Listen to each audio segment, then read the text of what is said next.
I've heard from a couple of you that you want to switch from Google Meet to using Zoom, especially for Monday, because it just had it had fewer issues, and the quality was better. So I wanted to show you a couple ways of doing that if you're in that boat. So let me show my screen. And I hope one of these ways applies to you. So I tried to think of some of the ways that you might most likely be doing this. So here's a calendar page. If you have done this through Google Calendar invites, that's what I'm kind of starting with because a lot of you have done that.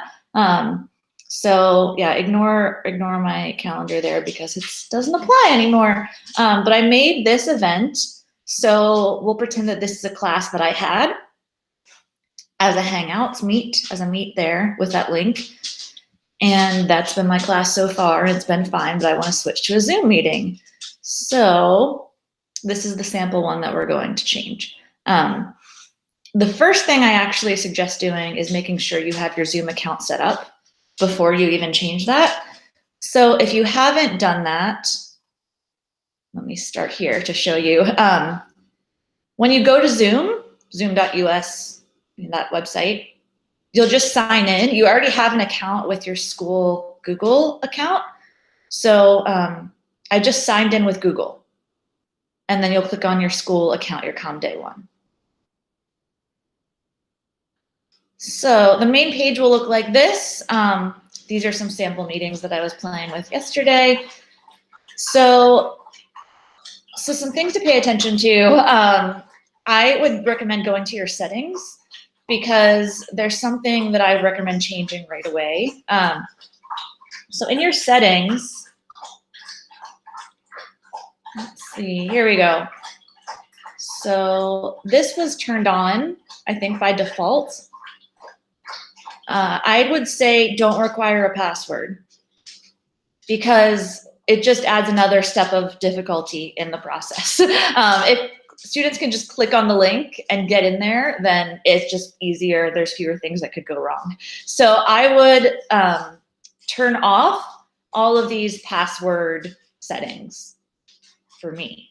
That one's off.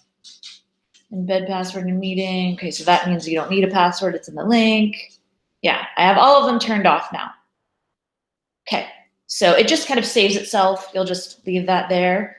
So once you have an account, then, and you have your settings done the way you want, you can go back to that calendar invite. And what should happen, go to edit event. This might be what it looks like for you if you have the Google Meet that you have in your calendar invite, or here under video conferencing, you can have your Hangouts one. But now, if you have a Zoom account, you can probably just switch it.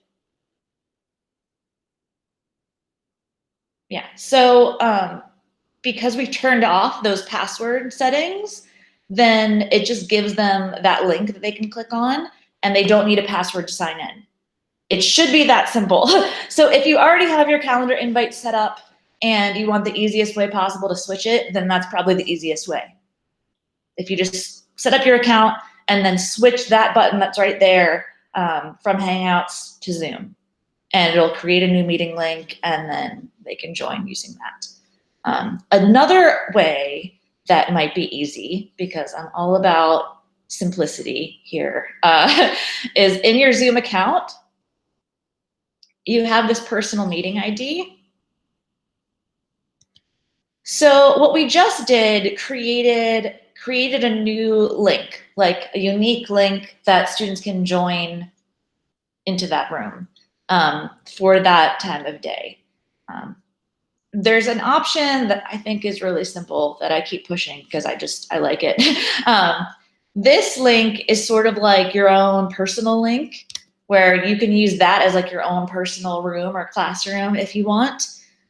You can use the same one for all of your classes if you want, because, I mean, unless you are somehow doing 2 video chats at once, somehow, then you can just use that, and then all of your classes can join into the same room when it's time, and then it opens up when you join that room.